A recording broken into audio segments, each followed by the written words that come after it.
All for one and one for all. After devoting countless movies and shows to boy meets girl romances, in recent years Hollywood has turned its attention to a new kind of love story, the female friendship. My girlfriend! Will you be my person? Yes, I'll be your person. The idea that a platonic girlfriend can be your soulmate is becoming increasingly mainstream in a world where apps like Bumble help us match with potential BFFs. And many women celebrate Galentine's Day every February 13th. If you look inside your bags, you will find a few things. A mosaic portrait of each of you made from the crushed bottles of your favorite diet soda. So what characterizes the modern on-screen female friendship? The women put each other first. Are you married? What? Husband is calling you. Oh, no. That's my best friend, Sasha. Likewise, the story itself is more interested in exploring the rich dynamics of this platonic relationship than in telling a traditional love story. This is still gonna be the most beautiful, deep, real, cool and hot, meaningful, important relationship of my life. The friendship is full of overwhelming adoration. You are my actual rainbow gel pen in a sea of blue and black writing utensils. Far from being threatened by each other's awesomeness, the friends find joy in lifting each other up. Who allowed you to be this beautiful? Who allowed you to be this beautiful? Who allowed you to take my breath away? It represents emancipation. Through each other, the friends come into themselves. I guess I went a little crazy, huh? No, you've always been crazy. This is just the first chance you've ever had to really express yourself. Yet for all their aspirational undertones, the most interesting female friendship stories are challenging and often come with dramatic conflict that must be worked through. You are the wound. I am not the wound. You are the wound. The increasing seriousness and attention devoted to this subject in recent years represents a cultural shift in priorities. I forgot that years before I was Stuart's wife, I was Ryan. My girls reminded me of that. Reflecting that many contemporary women are just as likely to be seeking a Romy to their Michele as they are a life partner. Will you dance with me? Only if Romy can dance with us. Or are perhaps waking up to the fact that their best friend is that life partner. Maybe we could be each other's soulmates. And then we could let men be just these great, nice guys to have fun with. Here's our take on how the female friendship has become one of the most complex, essential, and revolutionary relationships on screen today. If you wanna be my lover, you gotta get with my friends.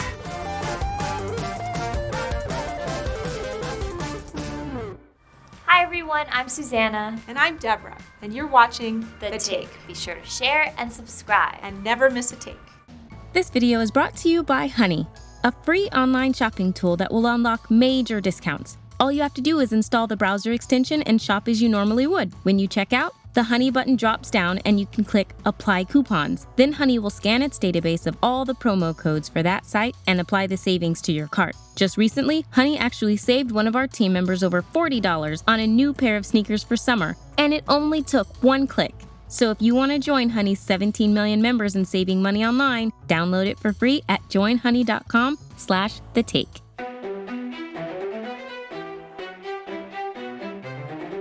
If you are in a film with another woman, then you automatically are competitive and hate each other for whatever reason. For all their positive, empowering connotations today, over the years, platonic female relationships have often been devalued or misrepresented in one of several ways. To begin with, women are often framed as frenemies, consumed by envy and prone to backstabbing. Betrayal's in your nature. The 1939 film The Women is noteworthy for not including any men in its story of female dynamics, yet it's far from a feminist vision of friendship, instead suggesting that women are inherently catty. There's a name for you ladies, but it isn't used in high society, outside of a kennel. And shouldn't trust each other. Don't confide in your girlfriends. If you let them advise you, they'll see to it in the name of friendship that you lose your husband and your home. More recently, this mentality is intertwined with the idea of relational aggression, a term coined in 1995 to describe how girls express aggression through behaviors like exclusion and rumor spreading. I want you to raise your hand if you have ever had a girl say something bad about you behind your back. Early 2000s bestsellers like Odd Girl Out and Queen Bees and Wannabes, which inspired Mean Girls, drew wide cultural attention to the important issue of female bullying. And and posited that girls' emotional intelligence makes them uniquely skilled at finding each other's weakest spots. Her hair looks so sexy pushed back. Katie, will you please tell him his hair looks sexy pushed back? But their side effect was an inordinate focus on girls' ability to harm one another without enough emphasis on how female friendship can sustain us and make our lives better. I never knew that we weren't that great in high school. I mean, we always had so much fun together. A subset of the frenemy narrative is stories where women are portrayed as rivals for a man. You told me that I could have him, that is what you said to me, and then you went and you slept with him. The message being sent is that it's impossible for two female characters to ever prioritize their relationship over a guy. I don't know what hurts worse. You and Lucas sneaking around behind my back, or you lying about it to my face. This is why the prototypical hot girl in a story is often defined by her lack of female friends, implying that her sex appeal makes her inherently threatening to other women. I don't have any female friends because, you know, my body. You know, I don't have that many girlfriends. For some reason, girls just don't like me. I don't know why. Okay, fine, I know why. The female friendship has also been treated as superfluous or transitional, again, within a larger cultural context where finding and settling down with the one is framed as a woman's greatest purpose. Okay, yes, I'm less available to you now than I was before, but that was always going to change when one of us met someone. I mean, you don't talk to your friends till 2 in the morning anymore. You stop needing that. In the late 18th century, writer Lucy Orr said that marriage was the bane of female friendship. One of the darkest subversions of the female friendship story is the story of toxic obsession or manipulation. You need me. I'm your friend. You put me in prison. I could get 2 years. They'll fly by. I'll visit you every week. The author Karen Hollinger observes that movies like The Hand That Rocks the Cradle, Poison Ivy, and Single White Female, all released in 1992, were examples of the anti-female friendship film, which mocks the possibility of women's forming the bonds of loyalty and affection. We protect each other. We're best friends. You're nuts, you know that? They imply that there's something inherently wrong or scary about one woman getting too attached to another. It's the intensity of the friendship that concerns me. Often suggesting that the obsessive one is in love with her friend, who is appalled by this romantic attention. As Hollinger writes of Single White Female, its anti-female friendship theme serves as an admonition to women to dedicate themselves completely to men. She's a lunatic, Allie. She's got to go. Finally, in many stories, the best friend character is cast as the sidekick. This is a common rom-com trope and again exists primarily to give precedence to the heterosexual romance at the center of a story. You have to go over there and tell him how you feel. Okay, it's now or never. In these narratives, the friend is usually used as a tool for delivering exposition or commentary about the male love interest. He said hello. He said hello, and what did you say? In fact, for many years, female friendship has paradoxically been defined in relation to men. As film historian Shelley Cobb puts it, whether explicitly or not, female friendship is always seen as a threat to the patriarchy. In 1939's Gone with the Wind, Scarlett spends most of the movie chasing her beloved Ashley and resenting his sweet wife Melanie. She's a pale-faced, mealy-mouthed ninny, and I hate her. Yet, as these two women lean on each other to survive the Civil War, it emerges that Mellie is the truly strong and admirable half of her marriage, while Ashley embodies only an illusion of love. I've loved something that doesn't really exist. One that's unnecessarily pitted Scarlett and Melanie against each other. Look after him for me. Just as you looked after me. In 1985's The Color Purple, the protagonist Celie initially resents her husband's strong-willed daughter-in-law, Sophia, because Celie is in an abusive marriage while Sophia holds the power in her relationship. Make yourself useful. So, Celie urges Sophia's husband to hurt his wife. Beat her. But the real reason Celie focuses on Sophia is she's powerless to fight the system that's hurting them both. All my life I had to fight. I had to fight my daddy, I had to fight my uncles. In the end, the women are able to be united and draw strength from one another. I know what it like, wanna sing, have it beat out you. I wanna thank you, Miss Celie, for everything you've done for me. 2001's Legally Blonde sets up a classic female rivalry in Elle and Vivian as they feud over Warner. Nice outfit. Oh, I like your outfit too, except when I dress up as a frigid bitch, I try not to look so constipated. But they eventually come to admire each other. It's not my alibi to tell. I know. And I thought that was very classy of you. Warner, meanwhile, reveals himself to be both incompetent and without integrity. Think about yourself. I gave her my word, Warner. So what? Again, Elle and Vivian were never really chasing true love, but what this guy represented, an ideal based in patriarchal, heterosexual standards. These examples reveal that the source of women's competition or resentment is often a culture that disempowers them and tells them to prize male attention most of all. You've got the ring, sweetie. There are many on-screen female friendships that barely pass the Bechdel test, named for cartoonist Alison Bechdel, which measures women's representation in stories by whether there are at least 2 female characters who have a conversation about something other than a man. 1995's Waiting to Exhale and the TV series Sex and the City each center on a group of 4 female friends who always show up for each other. But their friendships are still founded almost entirely on discussing relationship troubles. How does it happen that 4 such smart women have nothing to talk about but boyfriends? It's only in the last few decades that female friendship stories as a whole have become more complex and dynamic. She sees the good in people, even when it isn't there. Now, the best friend is no longer on the sidelines. Instead, she often serves as the most important person in the protagonist's life. Because you're the only one who knows me. Instead of showing friends competing, there's a greater emphasis on women aggressively uplifting each other. You're the strongest, coolest, smartest, most stunningly gorgeous creature this high school and this earth has ever seen. Approaching and befriending women who identify as smart and powerful, sometimes actively pursuing them as with any crush, has been a major revelation. Many contemporary depictions also show female friends actively calling each other out, pushing each other to do better. We need to untrain you from thinking of yourself in such a brutal way. These stories are invested in every element of the women's lives, not just romance, making room for family issues, careers, and internal hang-ups. I'm going to draw your attention to a pattern that I've been noticing. Someone angers you, put up the walls, and then you shut down.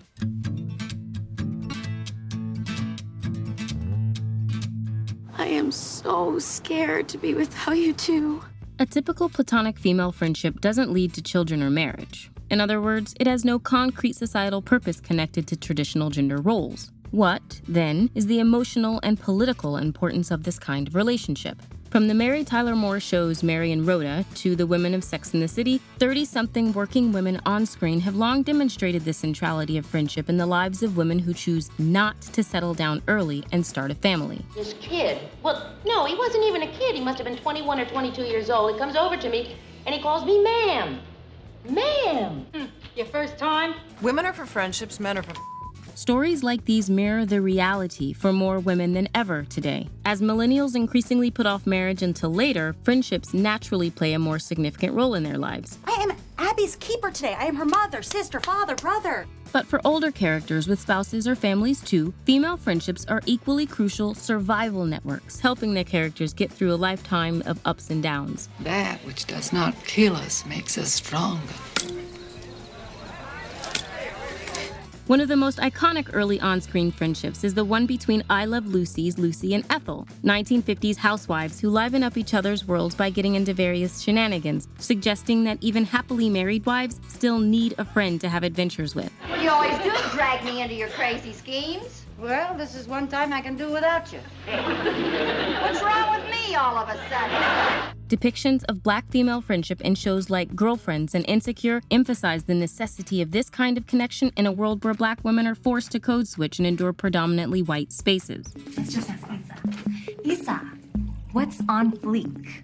As Kelly Terrell writes for Vogue, we need a space where our interests, issues, fears, and lives are always at the center. And as Insecure's Issa and Molly remind us, those spaces are the ones we create with each other. Ooh, I like that. You gonna do it with the, and then the, what about the? You know I can't move in those. You right. The female friendship has also been shown to have the potential to unite women in rebellion against larger structures of oppression. The 1980 film 9 to 5 provided an early model for this, as 3 women in a male-dominated office resolved to take down their sexist boss. We've got to do something. He can't just treat people like that. And the idea of female friendship as liberation is at the heart of 1991's groundbreaking Thelma and Louise. Something's crossed over in me. I can't go back. After Louise kills Thelma's would-be rapist, If you hadn't come out when you did, it would have hurt me a lot worse. And probably nothing would have happened to him, because everybody did see me dancing with him all night. They would have made out like I'd asked for it. The friends' cross-country odyssey together helps them transform into confident, emancipated women. You get your butt back here, Thelma, now. You're my husband, not my father. The movie's famous ending freezes them in flight, emphasizing the freedom they've discovered through each other. But most of all, the importance of female friendship is simply that it offers a deeper enjoyment of life. We're gonna be staying up late, drinking, making memories that we can laugh about the rest of our lives, because that is what a girl's trip is for. We've seen countless movies revolve around the reunion of formerly close girlfriends who've lost touch in adulthood, emphasizing how their lives just aren't as fun without each other. I'd forgotten how much it helped to have you guys as friends. While women are taught to see marriage and motherhood as the ultimate markers of feminine success, in 2019, London School of Economics professor Paul Dolan made headlines when he said that the healthiest and happiest population subgroup are women who never married or had children. It may be time for our culture to also reassess the importance of friendships to a woman's personal fulfillment. In Bridesmaids, Annie spends most of the movie envying Helen for her polished, perfect life. But in the end, we see why this woman who seems to have everything is left feeling empty. I don't have any female friends. In Dead to Me, Christina Applegate's Jen and Linda Cardellini's Judy form a life-changing friendship in the aftermath of losing or separating from their male partners. What kind of friendship is based on lies and manslaughter? And the dark comedy even implies that on some level, what will really make a woman happiest is to get rid of the man in her life. I'm glad he's dead. And bond with a female friend who accepts and appreciates her for who she really is. She's the only person who has been here for me. The only person that doesn't make me feel like I am failing at everything.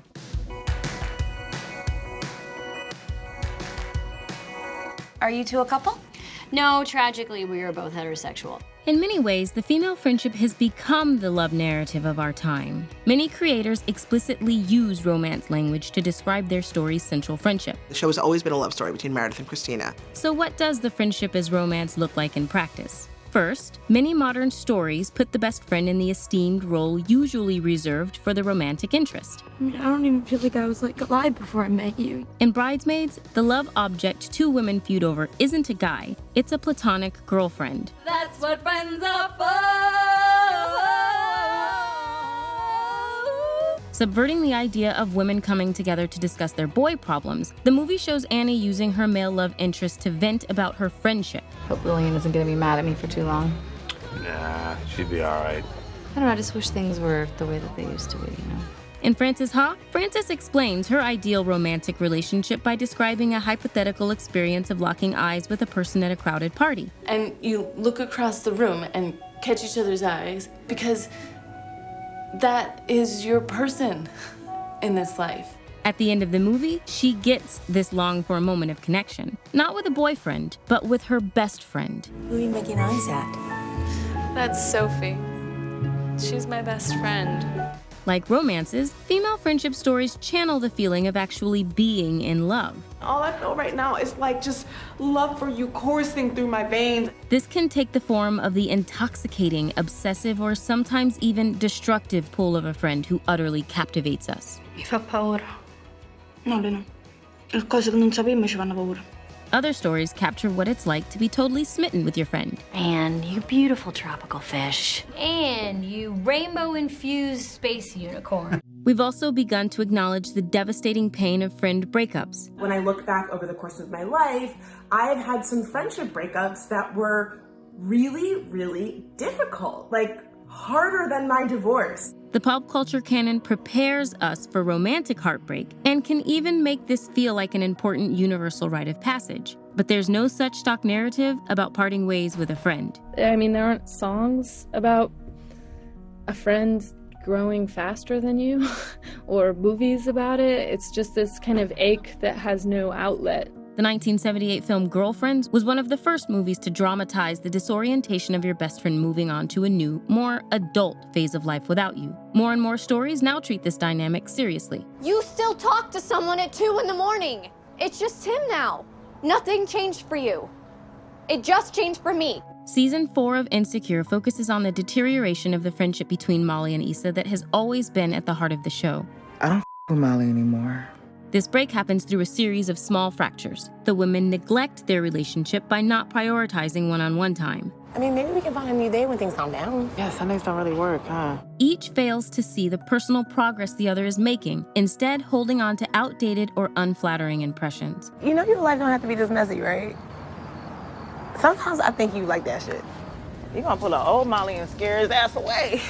The show also reveals how, while many people are willing to do whatever it takes to make a romantic partnership work, I want to work at this. I mean, whatever we gotta do, we gotta go to therapy. I'll be more open. I'll share more. we may not be prepared to do the same for our friendships. Maybe who you are now and who I am now just don't fit anymore. Okay. The tension between Molly and Issa creates a crushing emotional impact that viewers are probably more used to feeling toward their favorite on-screen couples. Ultimately, the season sends the message that a platonic best friend who really gets you is as rare as a romantic soulmate, and these relationships need to be nurtured, cherished, and worked on just like any marriage. I'm glad you came. I'm glad you called. Friendships are defined by enduring appreciation, love, and the choice to show up. I'm your person. As writer Anne Friedman puts it, they are not sanctioned by any church nor recognized officially by any state. This is perhaps why women, historically diminished by the government and burdened by the family, find such fulfillment and power among friends. The female friendship is radical in that it rejects the ideals that define so many relationships in our society. It's not about possessing someone forever or grounded in the idea that one person wears the pants. I'm so excited for everything for you. You have so much to give. It's about equals dealing with their individual dreams and problems together, rooting for each other, and doing life side by side. I'ma be here while you figure it out. It represents completely rewriting the narrative of what a meaningful relationship looks like. And that means the female friendship has the power to open up undiscovered possibilities, both in our culture and within ourselves. Louise, no matter what happens, I'm glad I came with you. This is The Take. What do you want our take on next? This video is brought to you by Honey, a free browser extension that combs the web for coupons and applies them to your online shopping cart, so you never have to search for or memorize promo codes again. You can just sit back and watch the prices drop. We actually use Honey ourselves, and it's saved us hundreds of dollars already. So get Honey for free at joinhoney.com/thetake.